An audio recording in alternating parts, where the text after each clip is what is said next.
Good morning and welcome back to our third Anchored in the Word morning reflection. Hope that you're having a great week, and I'm thankful for this last section of scripture that we're going to look at for Anchored in the Word as we close out this season.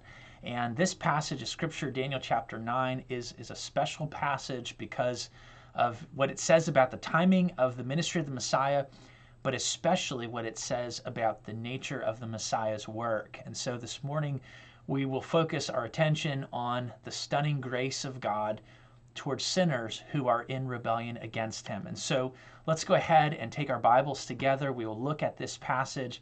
We'll listen to a short video clip, and then I'd like to comment on this concept of God's immense grace and how stunning it is and how beautiful it is and how absolutely grateful we should be for God's grace. Here's what it says.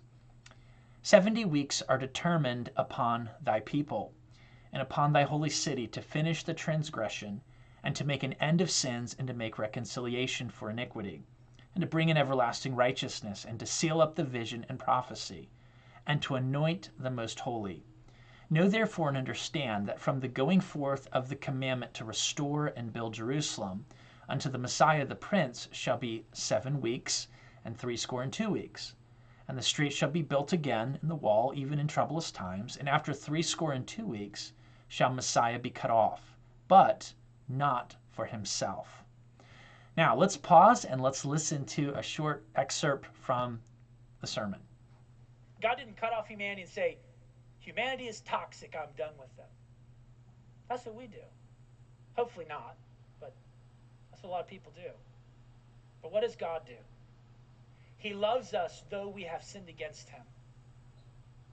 In Romans chapter 5, verse number 8, it says this, but God commendeth his love toward us.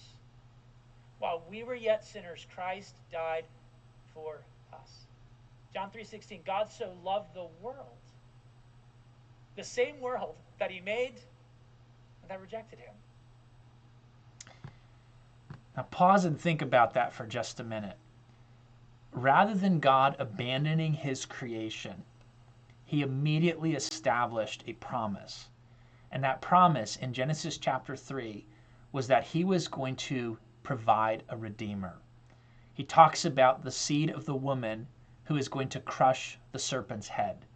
And then as we follow that redemptive revelation all throughout the Old Testament, we see that God establishes pictures and God makes promises and God establishes covenants with people who are going to be a part of this redemptive plan.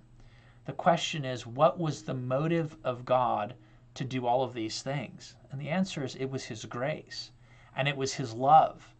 And so God, in his tremendous grace, gives to us what we do not deserve.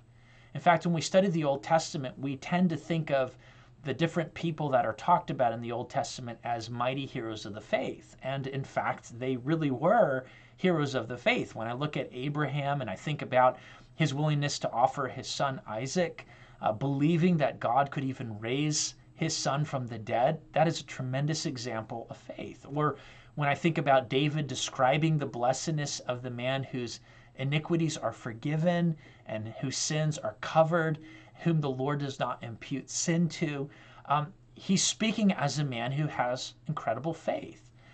But when we look at the story of redemption, we see that before God fulfilled the promise to Abraham, Abraham failed miserably in the matter with Hagar. He failed miserably when it came to this issue of lying about his relationship to Sarah when he goes to Abimelech when he's down in Egypt. Or we look at the story of David and we're reminded that the two sons who are a part of the lineage of Christ, their mother is Bathsheba. And that is the lowest moment in David's life when he chooses to commit adultery, to abuse his authority, and ultimately to have Uriah killed at the hands of his enemies. And so when we think about the story of redemption, we may talk about those people that God used and who are part of that plan as great heroes of the faith, but they're also examples of tragedy. They're examples of people who sin grievously against God. And if it were not for God's immense grace and his mercy and his forbearance and his willingness to stay true to his word, there would be no plan of redemption. And every single time we look at one of those examples, it ought to remind us that when these people failed, we are really of the same stuff that they are. We fail as well. We are sinners as well. And it is only the grace of God, this immense grace, that we are able to stand righteous before God through. And so I'm reminded of Ephesians 2. It says, by grace we are saved through faith. It is not of ourselves. It is the gift of God. It is not of works, lest any man should boast. And so as we get closer to this Christmas season where we're going to remember the incarnation and celebrate it, and we think about the birth of Christ, let's remember that it is the grace of God that was poured out towards sinners, and the grace of God that continued this moving plan of redemption that allows us to stand righteous and forgiven and cleansed for all eternity before a holy and righteous God. May God help us to rejoice in that good news throughout this Christmas season. Well, have a blessed rest of your day, and Lord willing, tomorrow we will have our 4th Anchored in the Word episode. Bye now.